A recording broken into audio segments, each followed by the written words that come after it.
राह हमारी जड़ें काट रही है, हमारे बड़े मामलात ख़राब हैं सर। कराची के अंदर एक अफसोसनाक वाक़या मुबैना तौर पर टारगेट किलिंग का, जिसमें खालिद रज़ा जो है शहीद हो गए। खालिद रज़ा से एक शादी की तकरीब में जाने के लिए निकले थे कि इस दौरान गली में मौजूद मोटरसाइकिल सवार दो मुसल्लम मुल्ज़िमान उनके करीब आए और एक गोली उनके सर में मार के उनको कत्ल कर दिया। मुल्ज़िमान वारदात के बाद फरार हो गए थे। कराची से ये खबर है जहां अलबद्र के पूर्व कमांडर सैयद खालिद की हत्या कर दी गई है। कराची से आपको आगाह करेंगे, नामालूम मुल्जिमान ने खालिद रजा को घर के बाहर टारगेट करके कत्ल किया। हुक्काम ऐसा बता रहे हैं।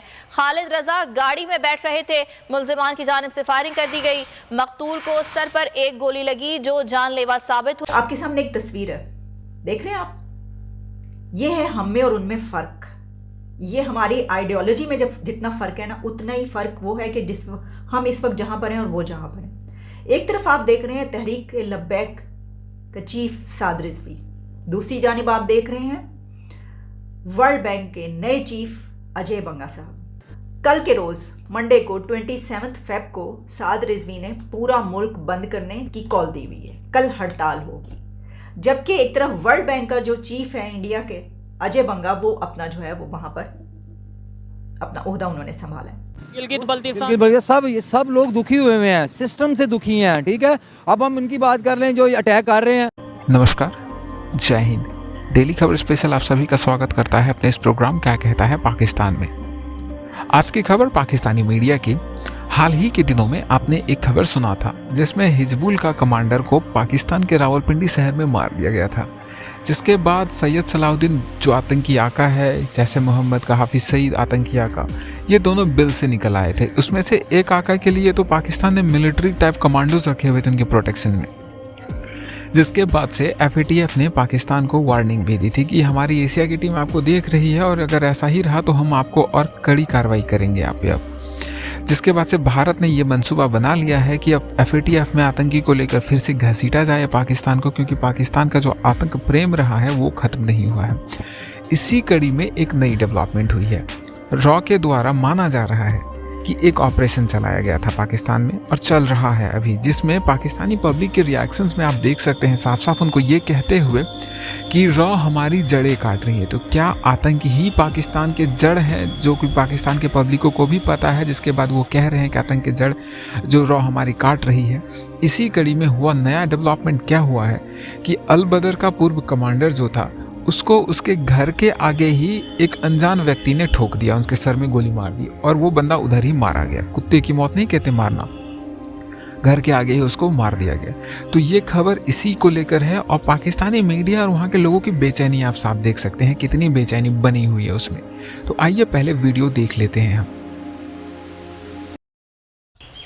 जी बिल्कुल, गुज़श्ता रात 8 बजे का वक़्वा है जब खालिद रज़ा से एक शादी की तकरीब में जाने के लिए निकले थे कि इस दौरान गली में मौजूद मोटरसाइकिल सवार दो मुसल्लम मुल्ज़िमान उनके करीब आए और एक गोली उनके सर में मार के उनको कत्ल कर दिया। मुल्ज़िमान वारदात के बाद फ़रार हो गए थे। ज़ख्मी होने वाले खालिद रज़ा को फ़ौरी तौर पर अस्पताल ले जाया गया, लेकिन वो जानवर ना हो सके। अब से कुछ देर के बाद जो है वो उनकी नमाज जनाजा गुलिस्तान जौहर ब्लॉक 7 में अदा की जाएगी, उनकी तदफीन होगी।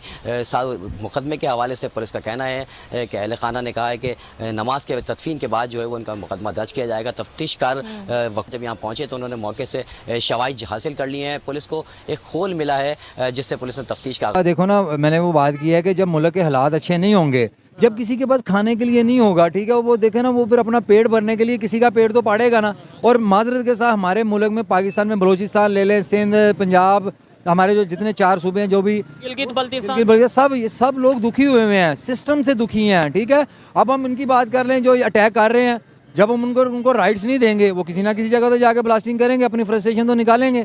ठीक है, हम इल्ज़ाम लगा देते हैं कभी अमेरिका पे, और आजकल जो ज़्यादा इल्ज़ाम हम लगा रहे हैं, पहले हम इंडिया पे बहुत इल्ज़ाम लगाते थे, आजकल हम इल्ज़ाम लगा रहे हैं अफगानिस्तान पे कि TTP या अफगानिस्तान से तालिबान आते हैं, अटैक करते हैं, वो तो इस्लामी कंट्री है। और नहीं देखें, हम यहाँ पे बात इस्लाम की नहीं है, यहाँ पे अपनी नेशन की, अपने मुल्क की बात है, कंट्री की बात है। ठीक है, हम ये बात कर रहे हैं कि हम इल्ज़ाम वो इन्वॉल्व होते हैं। आपकी बात को भी उसकी तरफ आते हैं। आपने बोला कि अफगानिस्तान या तालिबान या टीटीपी अपनी जिम्मेदारी जो अटैक करते हैं, जो हमला करते हैं, वो कबूल करते हैं। हम उनका कुछ कर लेते हैं। मुझे एक जवाब नहीं सर, हम क्या कर पाते ना, ऐसा तो वो फिर भी नहीं होगी। बिल्कुल ऐसे ही है, नहीं होगी।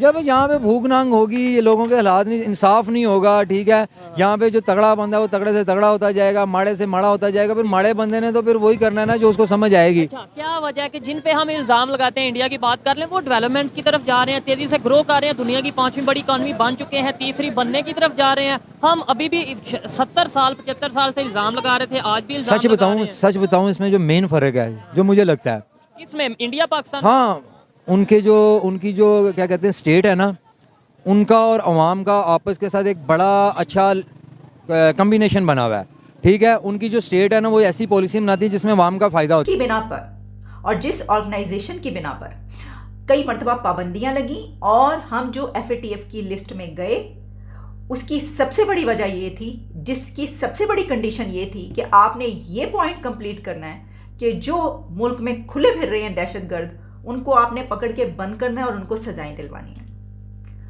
तो ये हम सजा दिलवा रहे हैं। यहाँ पर क्या 4000 लोग फॉलोअर्स इन लोगों के, वो क्या नारा लगाते हैं कि जिहाद करना है, इंडिया को तबाह करना है और कश्मीर लेना है और कब्जा करना है कश्मीर पर। ये आपके सामने एक तस्वीर है, देख रहे हैं आप, ये है हम में और उनमें फ़र्क। ये हमारी आइडियोलॉजी में जब जितना फ़र्क है ना, उतना ही फ़र्क वो है कि जिस हम इस वक्त जहाँ पर हैं और वो जहाँ पर हैं। एक तरफ आप देख रहे हैं तहरीक लब्बैक का चीफ साद रिजवी, दूसरी जानिब आप देख रहे हैं वर्ल्ड बैंक के नए चीफ अजय बंगा साहब। वो इंडिया से हैं और साद रिजवी पाकिस्तान से। इससे आप अंदाज़ा कर सकते हैं। ये एक पिक्चर जो है ना, ये काफ़ी है। दोनों कंट्रीज़ के बीच फ़र्क जाहिर करना है, अगर आपने बताना है कि कौन कहाँ पर है, तो ये एक पिक्चर काफ़ी है। हम पहले भी इसके ऊपर बात कर चुके हैं ना, हमारी यूथ कहाँ जा रही है, उनकी यूथ कहाँ जा रही है। कल के रोज़ मंडे को 27 फेब को साद रिजवी ने पूरा मुल्क बंद करने, महंगाई के खिलाफ इसकी कॉल दी हुई है। कल हड़ताल होगी। जबकि एक तरफ वर्ल्ड बैंक का जो चीफ है इंडिया के अजय बंगा, वो अपना जो है वो वहाँ पर अपना ओहदा उन्होंने संभाला है। FATF में गए हुए, बल्कि FATF से निकले हुए हमें अभी जुमा 4 दिन हुए हैं। वो कहते हैं कि जब अक्ल पर पत्थर पड़ जाएं तो मातम करने से भी कुछ नहीं होता। तो एक तो ये भी कहा जाता है। फिर देखें अगर इतना ही शौक है, मतलब कि जिहाद करने का कश्मीर में जाके, और 4 के बाद भी जो है वो समझ में नहीं आया, और एक 5वां भी मिस एडवेंचर हम करना चाहते हैं, तो वो देख लें, ऐसा ना हाल हो कि गीदड़ की मौत आती है तो वो शहर की तरफ भागता है और हम जो है वो कश्मीर की तरफ भाग रहे हैं। तो हम किस तरफ जा रहे हैं? ये ना, इतनी एफर्ट्स हमने की FATF से निकलने के लिए, और उसके बाद ये हो रहा है, पूरी दुनिया इस वक्त सुपर पावर्स और पूरा वेस्ट उस मुल्क की तरफ भाग रहा है कि हमारे साथ इसके प्रोजेक्ट्स हों, और ये जिस तरीके से एक राइजिंग कंट्री है और जहाँ पर पहुँचने लगा है, तो हमारे साथ इसके ताल्लुकात बड़े अच्छे होने चाहिए। उस मुल्क को हम कह रहे हैं कि ये जो है ये बस पहुँच के इन्होंने तो और जैसे पहले 4 जीते हैं वैसे ही 5वीं भी जीत जाएंगे। फिक्र की क्या बात है, कोई मसला ही नहीं। देखिए, हार जीत तो आपके जहन में होती है। वो इमरान खान साहब नहीं कहते हार तो वो मानता है जो हार जाए हैं, तो फिर ज़रूरी थोड़ी है कि हम उसके बाद दोबारा से हार मान जाए। लेकिन एक बात याद रखिएगा कि इस मरतबा मामला जो है वो पहले वाला नहीं होगा। तैयार हो जाएं आप बस तैयार हो जाएं कि आपने क्या करना है। और यहाँ पर तो खैर इससे पहले भी मैं कई मरतबा कह चुकी, नारे लगाने वाले जिहाद की, अब तो हमारे जो लीडर्स हैं वो अपने उसमें कैंपेन ये चला रहे हैं कि जिहाद के लिए निकलो, यूथ को, नौजवानों को ये कह रहे हैं। यानी आप ये सोचें कि ये कौन सा एरा है और हम कहाँ पर बैठे हैं और क्या हो रहा है, ये भाई क्या हो रहा है। और बल्कि मैं देख रही थी एक और वीडियो वायरल हो रही जिसमें पता चला कि हाफिज सईद घोटकी में। कैसा लगा आपको ये वीडियो देख के? जिस प्रकार से पाकिस्तानी पब्लिक के रिएक्शंस और वहाँ के लोगों की बेचैनी आप लोगों ने देखा, आपको क्या लगता है? क्या वो उन लोगों को भी पता है या फिर वो जायज़ है? क्योंकि मुझे तो लगता है इस प्रकार से ऑपरेशन रॉ को बहुत पहले से चलाना चाहिए था, बट फिर भी जो चल रहा है, ऐसा नहीं है कि रॉ ने नहीं चलाया होगा। बहुत बढ़िया कर रहे हैं। आगे चल के हमें और सारे ऐसे डेवलपमेंट्स देखने को मिलेंगे और ही ज़्यादा भारत के लिए सुखदायक होगा। बस हम उन सभी सिक्योरिटी फोर्सेस, उन सभी को सलाम करते हैं जो हमारी सुरक्षा में लगे हैं।